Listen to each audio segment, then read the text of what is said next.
All right, my friends, welcome back into the Leaning into Leadership podcast. This is episode 266. One of the things that fascinates me most about leadership is how often the real work of leadership happens inside of us before it ever shows up in our teams. When things are feeling uncertain, when change just feels like it's constant, when the pressure just keeps building, the question becomes, how do we lead well in the middle of all of that? And that's exactly where today's conversation is going to go. My guest on the show today is Russell Harvey, who is also known as the resilience coach. Now, Russell and I are going to dig into what it really means to build resilience as a leader.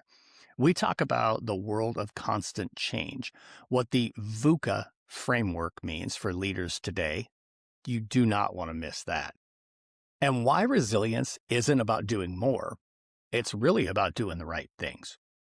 We even take a deeper dive into one simple question that we ask people all the time. How are you? Now, before we get to Russell, I want to take a moment and just thank the amazing sponsors we have who make this episode possible. If you're a school leader trying to support instructional growth in your building, you know how challenging it can be to balance meaningful feedback with the realities of your schedule. That's where DigiCoach comes in. DigiCoach is a powerful walkthrough and coaching platform designed specifically for instructional leaders. It allows principals and leadership teams to capture quick classroom observations, provide focused feedback, and track growth across their schools, all without adding unnecessary complexity into their day. And what I love about DigiCoach is it keeps the focus where it belongs, on coaching and on growth, not on compliance. If your goal is to support teachers more effectively while gathering meaningful instructional data, DigiCoach helps you do exactly that. You can learn more by going to digicoach.com. And while you're there, let them know you heard about them here on the Leaning into Leadership podcast for special partner pricing. Again, that's digicoach.com. Now, our episode is also brought to you today by Hey Tutor. Now, across the country, schools are working hard to close the learning gaps and provide students with additional support that they need in order to be successful. But finding high-quality tutoring partners who truly understand schools can be a real challenge. That's where Hey Tutor steps in. Hey Tutor partners directly with schools and districts to provide high-impact tutoring programs aligned with your instructional goals. Their team helps to manage the logistics, the staffing, and the implementation so educators can stay focused on what matters most, which is helping students grow. Whether it's during the school day, after school, or through targeted intervention programs, Hey Tutor helps deliver meaningful academic support at scale. To learn more about how Hey Tutor can help you and your students, visit heytutor.com by hitting the link down in the show notes. All right, let's jump into this conversation. Again, my guest on the show is Russell Harvey, the resilience coach, and we're going to talk about resilience, leadership, and how leaders can show up stronger in a world that sometimes feels overwhelming. I'll see you on the other side. All right, everybody, welcome back into the show. My guest today is Russell Harvey. And, when I think about Russell, I'm often taken back to something that we hear from people all the time. When we run into each other, we just say something like, hey, how are you? And since the last time that I met Russell, anytime somebody's asked me that question, I have thought about it just a little bit differently. And so I'm sure we're going to get to that today on the show. We're going to talk about resilience. We'll talk about all kinds of great stuff and find ways and help leaders find ways to be a little more resilient, be a little bit more optimistic in, let's be honest, a bit of a challenging time right now. But before we do any of that, Russell, welcome into the show. Thank you, Darrin. Really looking forward to it. And I have been really leaning into this how are you question as well. So I'm wondering if our conversation has preempted some thinking in me as well, essentially. Excellent. Good. I'm glad to hear that. So let's start with this just for my listeners and viewers on YouTube who don't necessarily know who you are. Maybe just give them a little bit of background, jump in the Wayback Machine, go as far as you want to go. Well, within reason. We're only going to be on here like 20 or 30 minutes, but just give everybody a a little synopsis of who Russell Harvey is. Thank you. Appreciate that. So at this very moment in time in 2026, I am the resilience coach, essentially. That is present day and have been for 10 and a bit years. However, the historical journey to that moment is always been interested in human behavior since I can remember, since a child. Just why do we do the things we do? Why don't we do the things we do? And that did, flip into the career choices around, learning and development and leadership development. But real light bulb moment was teaching general day-to-day conversational English to local Hong Kong Chinese off the street as part of a round the world trip. And then when people in the room had their light bulb moments, their realization moments, their aha moments, that gave me a zap inside myself and thought, right, I want to do that for a living, but I don't want to be a teacher. So it was like, oh, I think I want to be a business trainer. So when I came back to the UK, whole career was like, oh, how can I do learning development, leadership development, essentially? So mixed career overall, corporate sectors, made redundant 6 times, essentially, over the course of a career. And so it was on the 6th was the birthplace of what became my own business as the resilience coach. I think that's outstanding. It's an interesting way of saying that, right? Made redundant 6 different times. But sometimes in life, there are those moments where we have an opportunity, right? You could look at it as a setback. You can look at it as an opportunity. And certainly the 6th one, you have made the most of that opportunity. Talk just a little bit about what that work looks like. And then I want to come back to how are you? But I'll ask you Yes. that in a minute. Do you mean the work of the resilience coach or dealing Yeah, with the... yeah, absolutely. Yeah, absolutely. Yeah. So it was my last role where I was getting an inkling that redundancy was going to happen. So there was a company called the Co-op Group in Manchester. And not long after I joined, it was in a serious sort of financial and, cultural challenge. My internal clients were like top 300 leaders across the organization with a team of others. But literally everybody was coming to me with their head in their hands going, what do we do? Essentially, the world has fallen on our heads.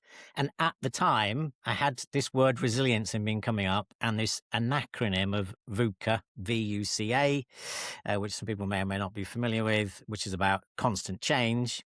And I just went to the clients I was supporting. Look, our solutions are in this resiliency word, what it truly means to be a resilient leader, and this whole constant change VUCA environment. Unpicking what that means and the skills and capabilities that you need to face into it. And that's the work day to day with individual leaders, teams, and organizations to go, what does it truly mean to be a resilient leader? Truly mean to be a resilient team? Truly mean to be a resilient organization? And the work is let's bring that to life with a few different tools and models and approaches.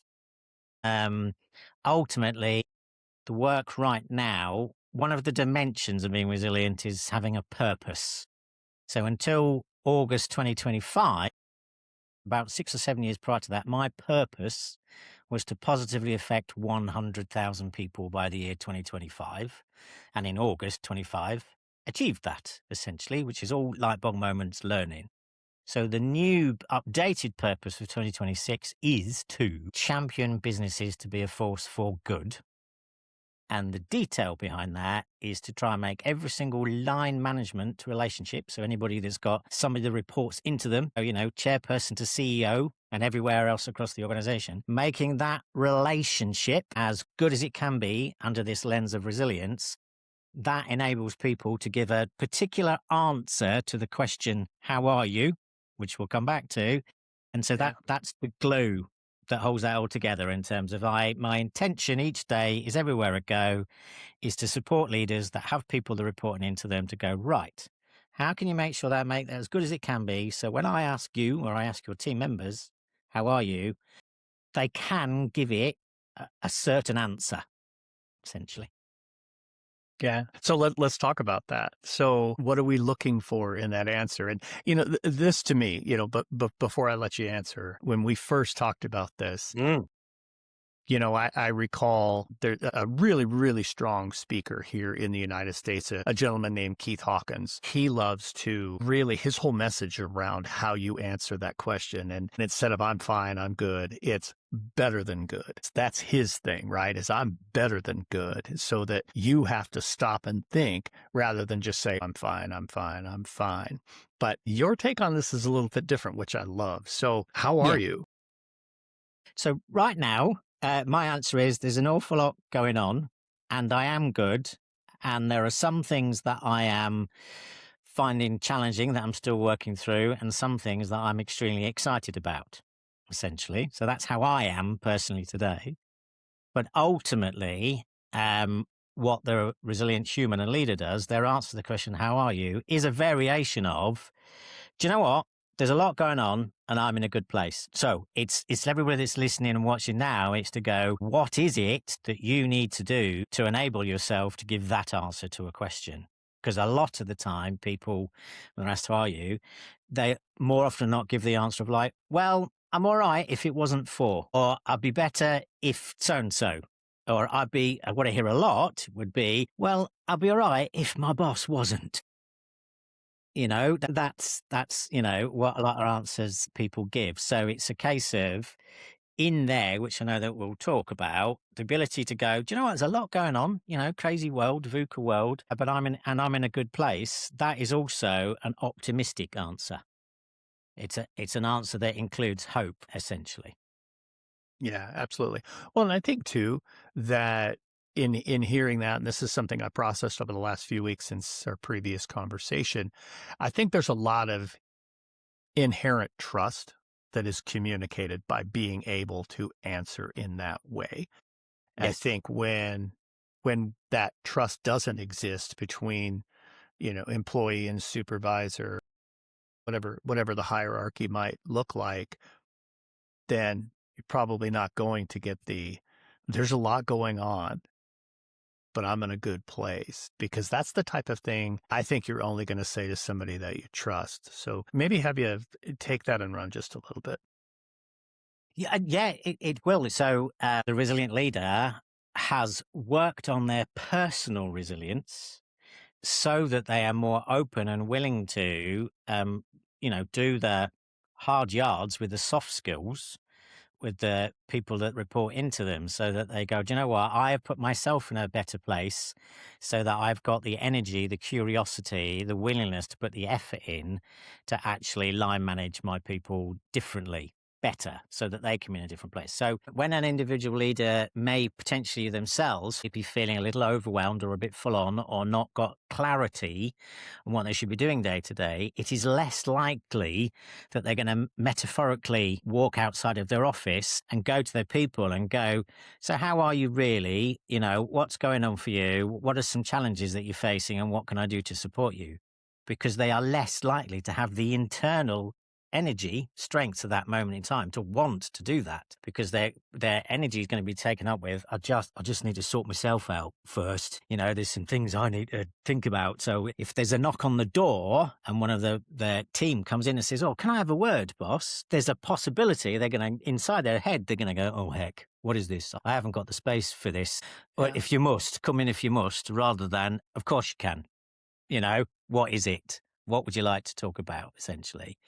So yeah, the resilient leader is going to have worked on themselves in order that they can support others. And so I think, and you've mentioned it a couple of times. You've talked about VUCA, and I want to make sure we go there. And I want to give you the space to really talk about this, because I think when someone is stuck in that VUCA world, they're probably not working on themselves. They probably aren't in a place where, Yes. they feel this way. So let's maybe start with explain a little bit when Yeah. you say VUCA, what do you mean? And then Yeah. let's kind of Yeah. So it's supporting people that are listening now to understand that there is a difference between crisis and chaos and a VUCA world. So there's a distinction between the two. So why I like VUCA, and it's been around for decades. So I walk into lots of rooms everywhere and I say change is constant, and the room nods. People in the room just nod and they go, okay, we now need to really explore what that means. And I think the VUCA framework does that well. So to start with, Darren, I'm just going to throw 8 buzzwords out there, essentially. And so they're buzzwords. So the world we live in is volatile, uncertain, complex, and ambiguous. And to face into it, we need vision, understanding, clarity, and agility.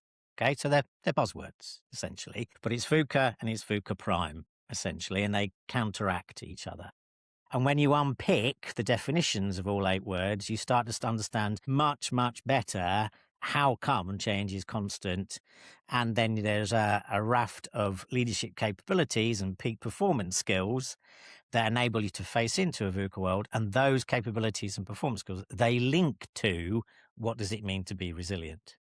So how to lead yourself and others well in a full-on volatile, crazy world has been my specialism for the last 15 years, essentially. So it's like we are accepting with good grace that change is constant. And as a leader, I now absolutely know the things that I need to do day to day, week by week, month by month, to be okay with it and not feeling this sense of, oh my God, overwhelm, essentially.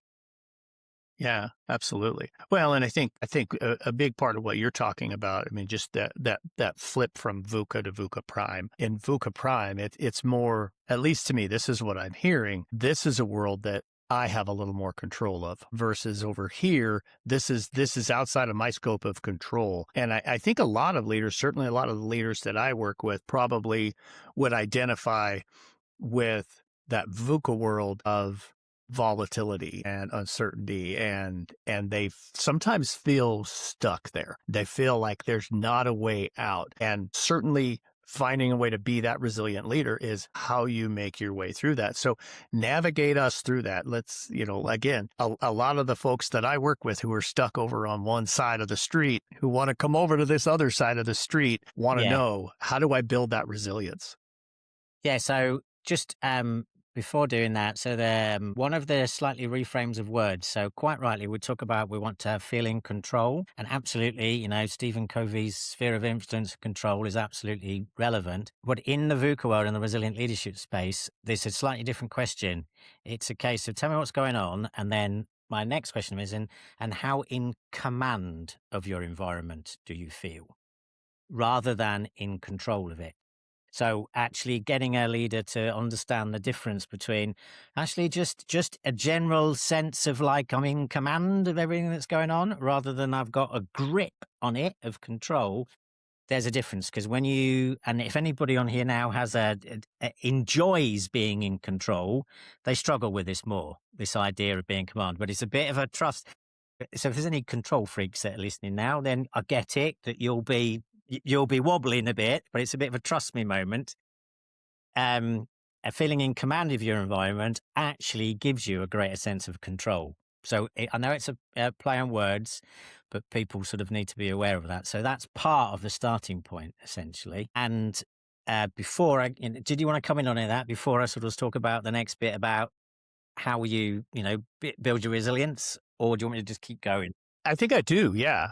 Yeah. Because what you're taking me back to a story that, and this way back at the beginning of the podcast, maybe an episode somewhere in the teens, I had a county sheriff from here in the States who told a story about when he first had moved from being a deputy to this sheriff position, and how there was some wildfire that was taking place in his area, unincorporated land. As the sheriff, he becomes the fire chief as well. And he's digging a fire line, and he's right out there, trying to fight the fire. And someone pulled him back. It was his undersheriff, and said, and his name is Brett. He said, "Brett, you need to go be in command. You don't need to be down here fighting the fire right on the line." And he's somebody I've known for a long time, and I've watched him grow and blossom as a leader. And that was a struggle he had, was thinking as a leader, I need to be in there doing everything with everyone, as opposed to I need to step back and see the whole picture. And so when I hear you talk about command versus control, that's what I'm hearing. So Absolutely, I'll push it back to you now. No, no, and that is exactly it. So one of the four leadership capabilities is called commander's calm, and the definition around that is you are aware of what's going on with you emotionally and physiologically as a human being, and actually have got the awareness of what you need to do in that moment in time. So even if there is an awful lot going on in front of you, such as, yes, a fire, and you want to jump in and help, it's actually having the awareness that moment in time, that in that moment, that's the worst thing that you could do, because you need to be stepping back and actually, do you know what? I just need to hang around so that if people come and ask me questions, I'm in the best place to be able to give some, strategic answers with situational awareness, with everything else that's going on. And yes, there's a number of different examples around that. And then to build upon that, one of my intentions when I talk about developing resilient leadership, so quite often clients come to me, and people listening now, they may be in this place of like, there's a lot going on and I'm not quite in a good place, or I am feeling some version of overwhelm, or I am just ignoring as many things as I can because they haven't got the energy to face into them. Yeah. It's like, don't ask me. I just can't. Yeah, go there. So my intention when I engage with clients is not to add to their mental to-do list. Okay. So if somebody is already feeling quite full up, and they go, right, so Russell, what do I need to do? There are a raft of things that each individual could do, but I'm not coming along to say, right, with all of this going on, you now, on top of those, you now need to do this and this and this, because they'll fall over.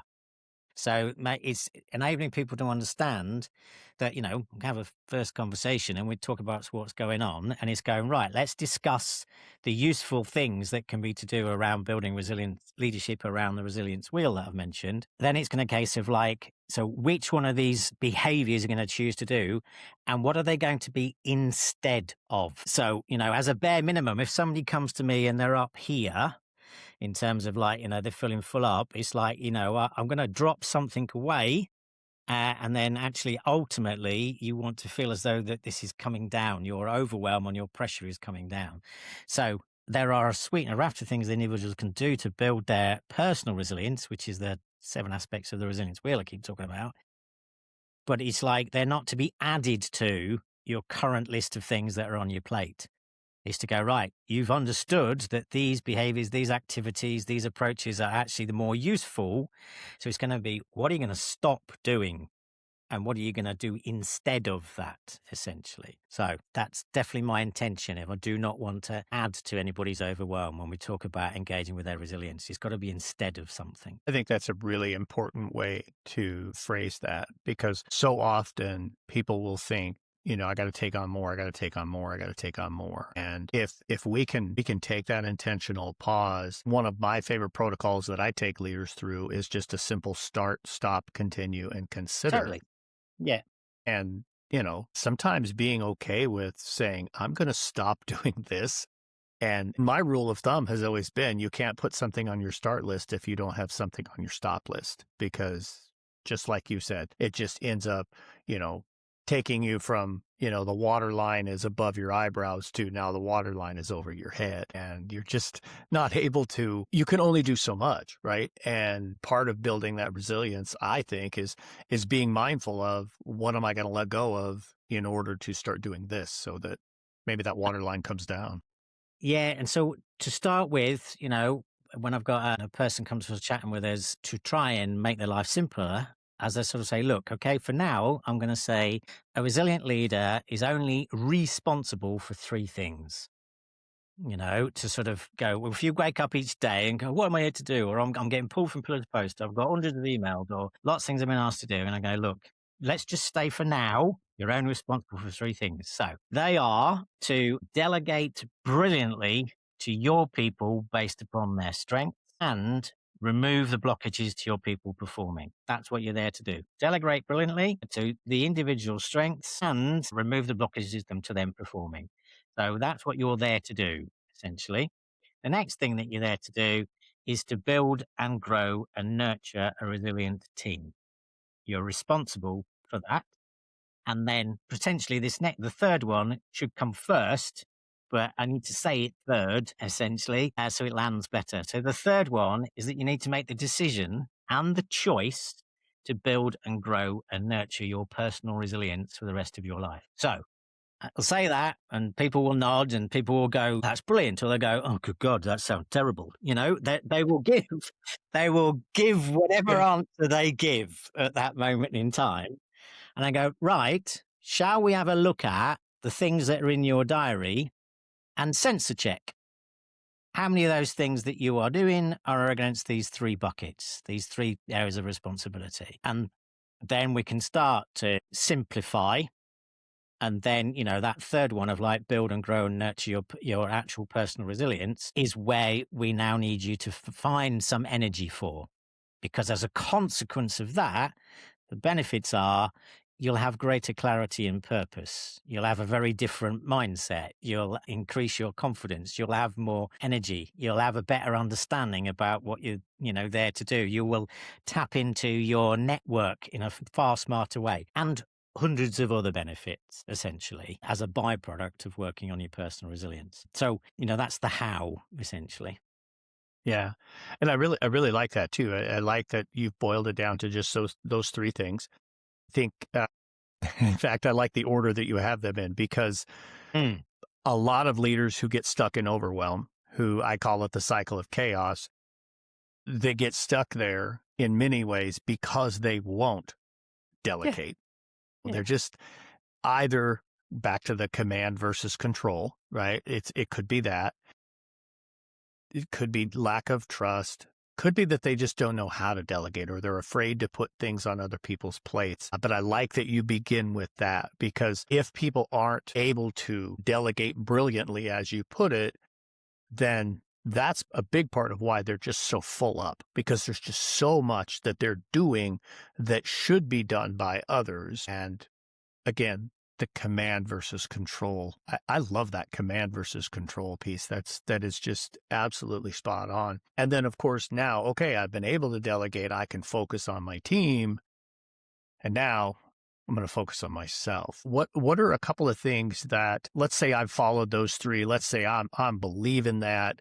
What might be a couple things you either teach or coach or support other leaders to do to focus on building their own resilience? What are a couple of activities or different Yeah. types of things that can be done? Absolutely. So I'll very briefly mention, so the resilience wheel is built upon a load of research. The resilience wheel is the answer to the question of how do I build my resilience, Russell? It's like there's 7 aspects on the wheel and you can relate them to personal, team, leadership and organization, essentially. So very quickly, heart of resilience is our attitude.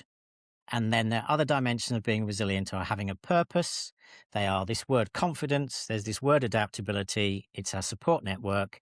It's the word meaning, which is our internal storytelling, the meaning we attach to events. And this word energy around a strengths-based approach. And I think in the US, you're familiar with Strength Finder.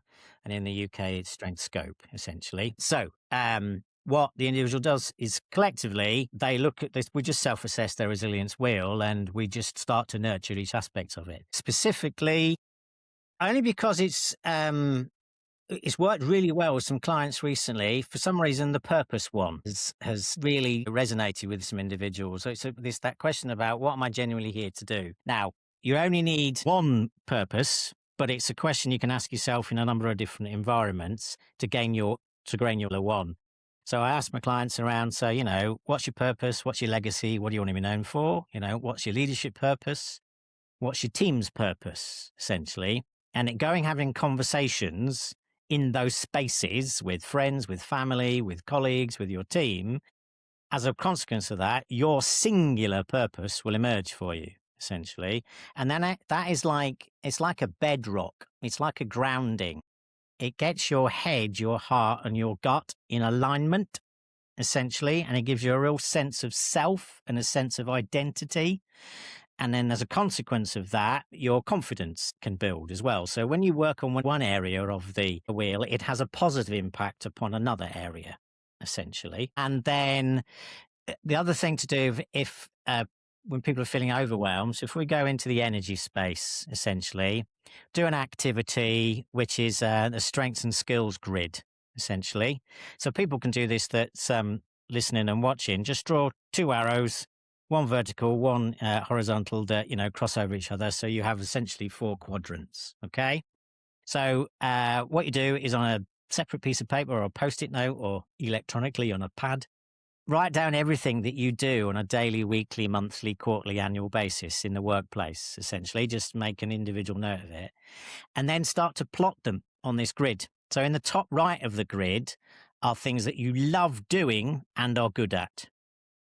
The bottom right of the grid is things that you're good at, but you don't have a lot of energy for. The bottom left of the grid is things that you're neither great at nor have a lot of energy for. The top left of the grid are things that you love doing, but currently they're not to a great standard, essentially. So it's not going to be the case that you'll necessarily have things in all 4 spaces, and you don't have to try and make it fit. Yours will just be wherever yours are, essentially. And then in terms of the development of this grid, it is not about trying to move things from the bottom half of the grid to the top half, because you can't. Things that are in the bottom half of the grid, you'd never had natural energy for them. So you can't magically create a personality change, essentially, in that moment. There are things that will definitely go from top left to top right. So if you love doing things and you do them more often, you'll get better at them. And there is a possibility there are some things that can shift from bottom left to bottom right, essentially, but not necessarily. But then straight away, it's for the individual to plot that for themselves. And then we'll have a conversation about what does it look like, and because the trick is to find as many ways to be doing the things that are in their top right of their grid, because that's playing to your strengths, and playing to your strengths builds natural resilience and natural confidence. So there's lots of interconnectivity amongst these different things. So in terms of 2 activities that people can do that are listening to this, absolutely think about your purpose, and then do that strengths and skills grid, and then start to develop from there. Or, give me a call, essentially, and go, I've done it and I don't know what to do now, Russell. It's like, Yeah, absolutely. Well, we'll have a Yeah, conversation well, about absolutely. Well, and folks, I would tell you too. I mean, if you go to Russell's website, so the Resilience Coach, .co. We'll put a link down in the show notes for you. But when you go and actually go into his resilience work, you'll see the resilience wheel, and it'll give you even more of a concept of what he's talking about, the entire cycle here of how this works and how this all comes together. This is just really, really brilliant stuff, Russell. I really, really appreciate all of this. Unfortunately, our time has absolutely flown by, which is not a big surprise when I'm engaged in a great conversation with someone. We're at the point in the show, I'm going to ask you the same question I ask everybody here on the Leaning Into Leadership podcast. Russell, how are you leaning into leadership right now? So I know I've talked about it loads, but it is this purpose thing is really working for me. Champion business is to be a force for good. I feel like in everything that's happening in the world at this moment in time, we're sort of diverging a bit as a human race on actually either going with some of the messages that some senior leaders around the world are going with about it's more about the self, and others are turning around and going, do you know what? I think it's more about community and humanity, essentially. So, and I am hopeful on the community and the humanity side of things. So I am leaning into the purpose of, do you know what? This is about, let's make every individual relationship that we can as good as it can be, so that people actually grow their resilience so they can face into life's challenges. That's what I am leaning into and banging the drum about, essentially. Absolutely. And shouting from the rooftops and the whole bit, which I think is fantastic. So, Russell, people will want to get in touch with you. They'll want to check out all of your work. I mentioned your website, but what are the best ways for people to get connected with you? So literally it's Russell, the Resilience Coach. I'm on LinkedIn, I'm on social media, and there is the website, which is the theresiliencecoach.co.uk. And if you go on there, you can click a little link to say get in touch. So just send me an email and go, can we have a chat? That's it. Essentially, that's all you need to do. We'll have all that stuff down in the show notes so people can get in touch with you. Man, Russell Harvey, this was so much fun. I really appreciate this. This was a great conversation. And thank you so much for joining me here on Leaning Into Leadership. My All pleasure. right. Thank What you. an awesome conversation there with Russell. I really appreciate him coming on the show. I appreciate that I had the opportunity to connect with him. And honestly, I've had a couple of really good conversations with him. So make sure you connect with Russell through all the links that we have for him down in the show notes. And now it's time for a pep talk. So this week, I had the opportunity to spend some time in Orlando, Florida at the Innovative Schools Summit. And I got to work with a lot of school leaders. Actually did 2 different sessions there. I did a 3-hour pre-conference session focused very heavily on building and maintaining the positive culture and climate that we want to see in our schools. But I also did a session focused on developing high-quality leadership teams. And that's what I want to talk about today in the pep talk. A lot of what we talked about in that particular session could be encompassed in one primary thing that leadership teams should do, but often they overlook. And that's a leadership retreat. Now, I know what you're thinking. Retreats can sometimes feel like a luxury. Maybe that's in your mind. A retreat means, hey, we're going to go off to some spa and we're just going to have some fun. Maybe you think of it as it's a luxury in that if we have time, we'll set some time aside for that. But we need to wait until things calm down and there's just more time available. Look, here's the truth. When it comes to leadership retreats, if you wait for the time when things calm down, you're going to be waiting a long time. As Russell talked about today in the episode, that VUCA world, that world of volatility, uncertainty, complexity, and ambiguity, that's the world that leaders are navigating every single day. And when you're operating in that kind of an environment, the worst thing you can do is just keep pushing forward without ever stopping and making sure your team is aligned. One of the most powerful things I ever did as a building principal was bring my leadership team together for a retreat. We stepped away from the building. The first one we did, actually, we got in vehicles and we drove about 2 to 2.5 hours away. That got us away from the emails, away from the daily fires and all of that kind of stuff so we could focus. And what we found as a team was clarity. We were able to talk about our vision. We were able to talk about our roles. We were able to talk about what we needed to and wanted to do to support one another. Something really interesting happened as a result. We didn't just leave with ideas. We left as a team that was aligned. And when your leadership team is aligned, when everyone understands the vision, they trust each other, they know how their role contributes to the bigger picture, that's when the work becomes so much clearer. Decisions become a lot easier. And honestly, the culture of your school, your organization, becomes stronger. So as you think about the months ahead, I want to encourage you to consider this. Don't wait for the perfect time to step away and invest in your leadership team. Create the time. Plan the retreat. Put it on the calendar.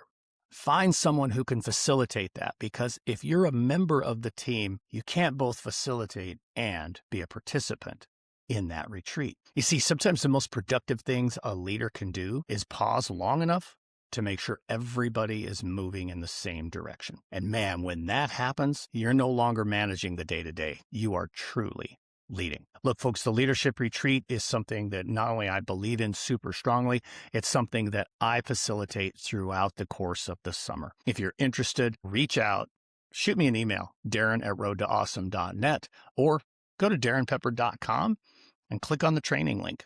There's a whole piece in there on what we can do to customize a leadership retreat for you and your team. That is truly leading. That is what it means to lean into leadership. Hey, that's what I've got for you this week, folks. Thank you so much for joining me here on the Leaning Into Leadership podcast. Until next time, get out there, have a road to awesome week.